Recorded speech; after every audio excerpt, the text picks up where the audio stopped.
Now we've talked about the market itself. We have a general idea what's going on in the market. We have a general idea what industries, what the big industries are doing, where we should be looking for potential bullish plays, where we should be looking for potential bearish plays. Now let's talk about an option strategy that works very well in an uncertain market like we're in now, or if you know there's going to be a news event that you need protection from. You need protection to be able to hold your position. And that is the protective put. So let's talk about that. And if you guys, just to get an idea here, say yes or no. If yes, of course, if you've done one of these before, if you've done a protective put, and no if you have not. Okay, all right. So this strategy is a really good example of kind of a creative maneuver that you can implement using options that add complexity to your trading. Doesn't mean it's hard to do, but it adds complexity to your trading. That is not just a simple buy and hope it goes up, or sell and hope it goes down. With this, this is a directional play, but it's really limiting your risk. So for example, if I buy a stock at 100 and earnings are coming up, a lot of the time, if I'm still sitting at 100, I'm going to get out of the trade because I'm worried. I'm just guessing going into earnings. If there was a 20-point gap down, I'd be crushed. If I had 100 shares, I'd lose $2,000. But what you can do is you can put a protective put on to cap your risk. You're going to give up a little profit, but what we'll do is it will say basically, you can say I'm willing to lose, say, $500, and I'm going to give up some of my profit, essentially insurance, but it's going to protect me, and I can hold through earnings then. Even if there was a big gap down, I would not get hit that hard. So this is an example of one of these creative maneuvers you can use to help you do some things that you couldn't do if you were just straight swing trading. So protective put, a form of risk control or protection during volatile times like earnings, political events, or uncertainty. It essentially caps how much you can lose. Essentially almost like a stock, right? But there's a huge difference. If you buy a stock at 100 and you put a stop at 95, if the stock gaps down to 80, you're not out at 95, right? You don't just lose $500 if you had 100 shares. You're getting out at 80 and you lose 2,000. The protective put is going to protect you from that. So it's a form of risk control, protecting you, caps how much you can lose, whereas losses with direct swing trade are almost infinite, at least where you would go down to zero. With a protective put, you can create a max loss. It essentially allows you to get aggressive when you might have reason to be worried or might not even take the trade. So protects you from kind of black swan events, some crazy event that happens. What if every once in a while you see like a FANG stock that goes down 30 or 40% on some crazy news? What if, in Russia, their leader came out and, threatened nuclear war or something? That would create havoc, right? If you have a protective put on, no matter what happens in the market, it saves you from getting crushed, essentially. All right, so let's go over how we actually do it. Very simple. First thing you're going to do is buy the stock that you were initially going to buy. So let's just say we like Apple. I actually don't like it here. It's below its 200-day moving average, but so let's just say we like it. It actually came back. Well, actually, let's say we like the fact that it showed some strength, got back up above its 200-day moving average. We decide to buy it here.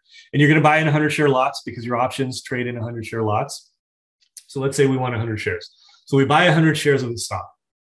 Now, the second thing we're going to do is we are going to buy one put for every one of those 100 shares. A put is essentially a bearish play. We'll go more into detail on how these works in option class, but just know a put, if you're not familiar, a put is a bearish play in options. You're going to buy one put essentially against that bullish play on your stock. So you have one bullish play, which is the 100 shares you bought of the stock. And then your bearish play is buying that one put. Now, there's various ways you can do it in terms of strikes. And if you're not familiar with strikes, we really don't have enough time to go into it here. But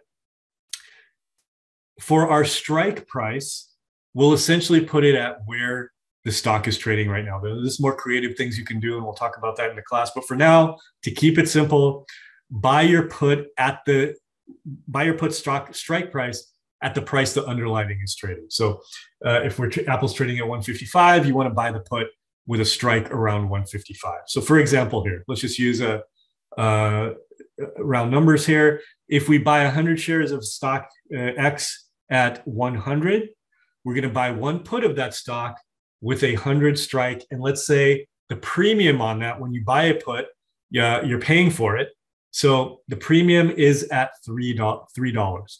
So essentially what that's saying is we're buying that put and the max we're going to lose here now is essentially $300. And the way we're figuring that out is by calculating our max loss. Very simple to do. You're just going to take your stock price minus the strike price plus the debit. And the debit is what you paid, $3 here. Your break even is the stock price plus the debit. And then your max profit is unlimited after your break even. And that might be, if this is your first time seeing this, it might be a little hard to grasp. So let's explain it here. So you bought a stock at 100 shares of it. You bought one put with a strike price of 100 and your debit was $3. You're essentially paying $3 for it, or $300. Max loss. You always want to do this first. How much could I potentially lose? What's the maximum I could lose on this trade?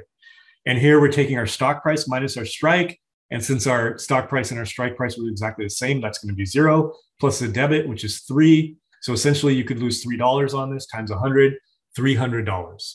So think about that for a second. You bought a stock at 100. The most you can lose on this trade is $300. If the stock were to gap down to 90, you're still only going to lose $300. So that's why we're doing this, to protect our downside.